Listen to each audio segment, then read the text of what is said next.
जय हिंद दोस्तों। आज आप लोगों के साथ में कुछ बातें थी जो सोच रहा था बता दूं। कहने के लिए कुछ है मेरे पास और इसीलिए मैं यह वीडियो बना रहा हूं। और मुझे लगा कि हाँ, आवश्यकता है, तो मैं सोचा कि एक वीडियो बना दूं। और बात बहुत दुख की है कि इतने सालों से उत्तर प्रदेश पुलिस भर्ती प्रक्रिया जो हो रही थी वह हमारे उत्तर प्रदेश सरकार के माध्यम से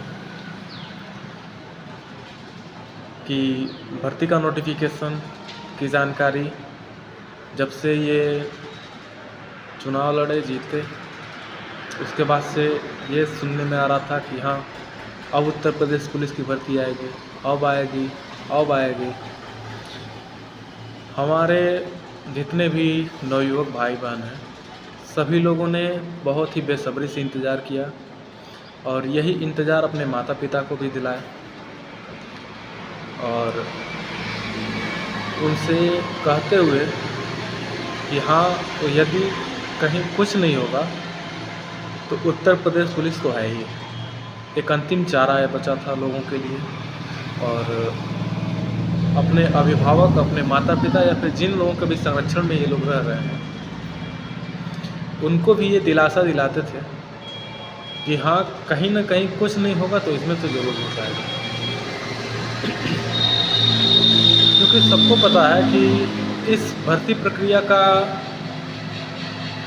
जो स्तर है, जो कट ऑफ है इसका, वह लगभग नॉर्मल ही रहता है। कोई बहुत ज़्यादा हाई कट ऑफ नहीं जाता है और वह व्यक्ति जो पढ़ने में मध्यम स्तर से भी थोड़ा सा ऊपर है वह आराम से इसको फाइट करके इसके कट ऑफ में आ सकता है और वह भर्ती निकाल सकता है। वह उत्तर प्रदेश पुलिस कांस्टेबल तो बन ही सकता है कम से कम। तो यही जो विचार है वह सभी लोगों के अंदर था। ज़्यादातर लोग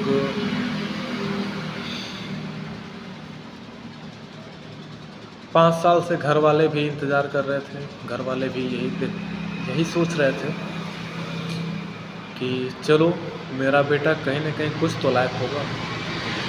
उसके बाद से चलो भर्ती आई, सभी लोगों में, सभी जितने भी उम्मीदवार हैं इसमें, जितने भी कैंडिडेट्स जो फॉर्म फिलअप किए, उसके बाद से पूरे लगभग उत्तर प्रदेश की बात बता रहे हैं। उत्तर प्रदेश के साथ साथ सटे ये बिहार हो गया, राजस्थान क्षेत्र और अन्य भी जो क्षेत्र हैं, उनके लोग भी खुश थे कि चलो इतनी बड़ी वैकेंसी आई उत्तर प्रदेश में और हम फॉर्म भर देते हैं। इसका कट ऑफ उतना ज़्यादा हाई नहीं जाता है और इसको ज़्यादातर लोग, जैसा कि मैंने बताया कि मध्यम वर्ग से थोड़े से आप अच्छे हैं पढ़ने में तो आराम से आप निकाल सकते हैं भर्ती को। तब जैसे ही भर्ती का नोटिफिकेशन आया लोग फॉर्म भरने लगे और बहुत ही अधिक खुशी का माहौल था। और चूँकि मैं भी उस प्रक्रिया का एक हिस्सा रहा हूँ तो मेरा खुद भी अनुभव है कि हम लोग बहुत खुश थे। चलो कुछ नहीं तो कुछ सही, कुछ तो होगा। तो यही सोच करके हमने भी फॉर्म भरा। फिर उसके बाद से यही मना रहे थे कि भाई 50 लाख लोग पेपर देंगे, वो भी 2 दिन के अंदर, तो कहीं पेपर के साथ कुछ झोल झाल ना हो। हाँ, कोई भी सरकार रहे, चाहे किसी भी राज्य की सरकार रहे, चाहे मध्य प्रदेश हो, बिहार हो, उत्तर प्रदेश हो, मतलब ज़्यादातर राज्यों में ये चीज़ें कॉमन सी हैं कि हाँ, ऐसा होता है कि पेपर में कुछ न कुछ प्रतिशत जो होता है वह देखने को मिलता है कि हाँ, कुछ प्रतिशत जो सीटें हैं वह तो भर ही ली जाती हैं। अब वह सरकार के माध्यम से तो नहीं कहेंगे, लेकिन तो हाँ, कुछ अवैध तरीके से उस पर कब्जा कर लिए जाते हैं।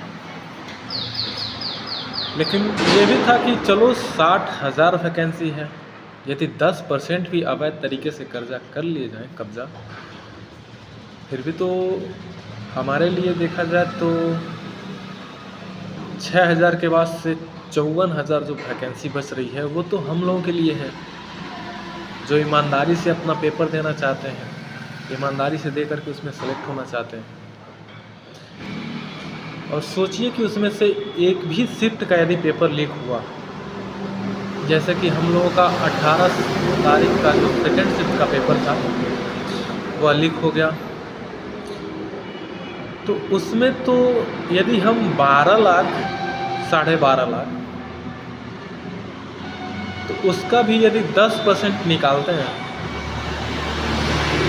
तो करीब करीब 1,20,000 के करीब तक का औसतन देखा जाए तो भी तो 1,20,000 लोगों के पास वो कॉपी पहुंची होगी। और इसका मैं विश्वास स्टार्टिंग में नहीं कर रहा था, क्योंकि मैं जब शाम 5 बजे के बाद से पेपर देकर बाहर आया तो उसके बाद से लगभग करीब 7 बजे करीब में पेपर आया था हम लोगों के पास, तो लीक हो गया। लीक वाला पेपर हम लोग के पास आया तो हमने ये समझा कि चलो 5 बजे का पेपर है, 5 बजे हम लोग देकर छूटे हैं और ये 7 बजे आ रहा है, तो कोई व्यक्ति वायरल होने की उम्मीद से या फिर अपना नाम या फिर अपनी चर्चा कराने की उम्मीद से वह 2 घंटे के अंदर पेपर लिखा होगा और लिख करके फॉरवर्ड कर रहा होगा फालतू में। तो फिर हमने कुछ यूट्यूब चैनल्स वगैरह और सब सर्च किए तो कहीं कहीं पर दिखा रहा था नहीं ये फेक है, कहीं कहीं दिखा रहा था नहीं ये रियल है। तो सस्पिशन में चलो रियल मानते हुए भी 40-45% तक का ये अनुमान था कि हाँ यदि पेपर लीक हो रहा है, लीक होने की जो बात है वह 40% तक चलो सही है, लेकिन फिर भी 60% तो अपने पास था कि हाँ ये 60% जो है वह रियल नहीं है।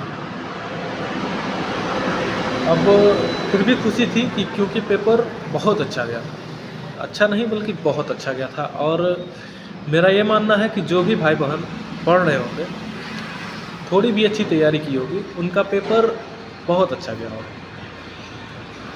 लेकिन फिर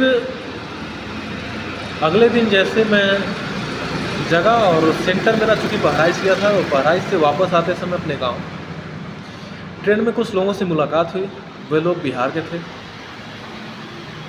और उन लोगों से मिलने के बाद ये पता चला कि नहीं ये बात कहीं ना कहीं सच है कि पेपर उन लोगों के पास आ गया था। और उनके द्वारा बताया गया कि सेकेंड शिफ्ट 18 तारीख का जो सेकेंड शिफ्ट का पेपर है जो 3 बजे से होने वाला था, उसका पेपर उन लोगों के पास 8, साढ़े 8 या 9 बजे करीब तक आ ही गया था। और उन्होंने बताया कि भाई मेरा जो है वह 150 में से 145 कर गया है। चूँकि मैंने देखा कि 150 में 150 का आंसर की एकदम सीधा लाइन बाय लाइन लिख दिया गया था और वो लिखा हुआ कॉपी उन लोगों के पास था। अब जब ये मैं देखा तो मैं 100% ये विश्वास के साथ कहने में सक्षम हूँ कि हाँ पेपर वास्तव में लीक हुआ था। और आप ये सोच लीजिए कि यदि लीक हुआ था तो 10% लोगों के पास यदि पहुँचा होगा वो पेपर, तो कम से कम एक परीक्षा में 1,12,50,000 लोग यदि पेपर दे रहे हैं तो उसका 10% भी यदि लोगों के पास पहुंचा होगा तो 1,20,000 के करीब लोगों के पास पहुंचा होगा। और वैकेंसी कितनी है? मात्र 60,000 है। तो केवल और केवल एक ही शिफ्ट से इतने लोगों के पास कम से कम हमको तो लग रहा है कि 140 प्लस क्वेश्चन वो लोग करके आए, और कट ऑफ भी 140 प्लस भी यदि बना दिया जाए फिर भी एक ही शिफ्ट के सारे लोग उसी के अंदर क्राइटेरिया में आ जाएंगे। तो बाकी शिफ्ट के क्या लोग मेहनत नहीं कर रहे थे? और सरकार के जो लोग हैं, सरकार के जो प्रतिनिधि हैं, वह इन बातों को मानने के लिए तैयार नहीं हो रहे हैं। अब क्यों नहीं हो रहे हैं? बताया जा रहा है कि ये जितनी भी चीज़ें हैं वह सब पेपर लीक और अन्य जो घटनाएं हैं वह बाद में एडिटेड किया गया है। एक प्रजा जो होती है वह प्रजा के लिए राजा जो होता है वो पिता समान होता है। और यदि एक बालक को किसी भी प्रकार की तकलीफ़ आ रही है तो वह पिता से ही तो कहेगा। और सोचिए कि वह हालत क्या होगी जब पिता एक पुत्र को कोई भी तकलीफ़ हो रहा है और उसकी आवाज़ सुनने से पहले उसे चुप करा दिया जा रहा है। शांत रहो, उसको डांट करके बैठा दे, उसकी एक भी बात को ना सुने, तो फिर वो पिता, वह एक अच्छे पिता, एक आदर्श पिता है क्या?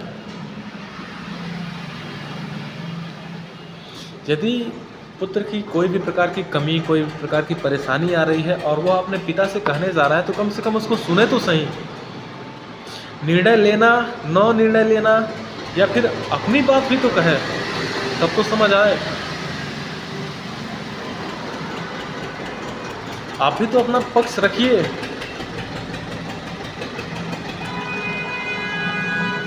कि आपकी द्वारा जो की गई कार्रवाई है, आप इस पे कौन सा एक्शन लेने वाले हैं या फिर कौन सा एक्शन नहीं लेंगे। या फिर यदि हम कह रहे हैं कि लीक हुआ है, आप कह रहे हैं लीक नहीं हुआ है, तो यदि हम आपको सबूत नहीं दे पा रहे हैं तो फिर आप तो हमको सबूत दें कि हाँ पेपर लीक वास्तव में नहीं हुआ है, देख लो। और इसका सबूत आप इसी प्रकार से दे सकते हैं कि आप OMR की जांच कराएं, क्योंकि हम लोगों ने भर्ती बोर्ड के ही पास तो परीक्षा देकर के OMR भर्ती बोर्ड के पास ही सबमिट हुआ, तो उसमें जांच कराएं। जांच के बाद से पता चलेगा कि हाँ इस शिफ्ट का औसत अंक यदि इतना है तो इस शिफ्ट का औसत अंक इतना कैसे चला गया, यही तो हुआ।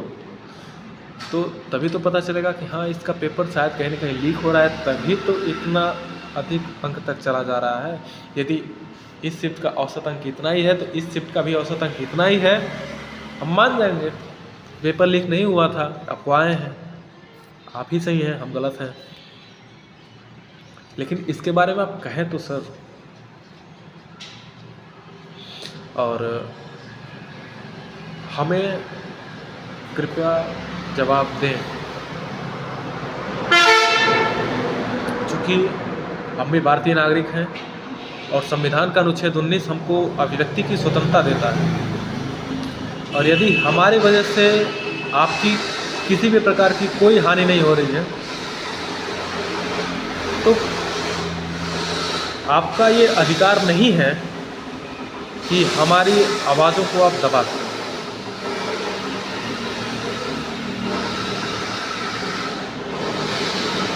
और ये देश, ये राज्य तभी आगे बढ़ सकता है जब सभी के पास अपनी अपनी अभिव्यक्ति की स्वतंत्रता हो, और स्वतंत्रता उस लेवल तक ही हो जिससे किसी दूसरे की हानि न हो।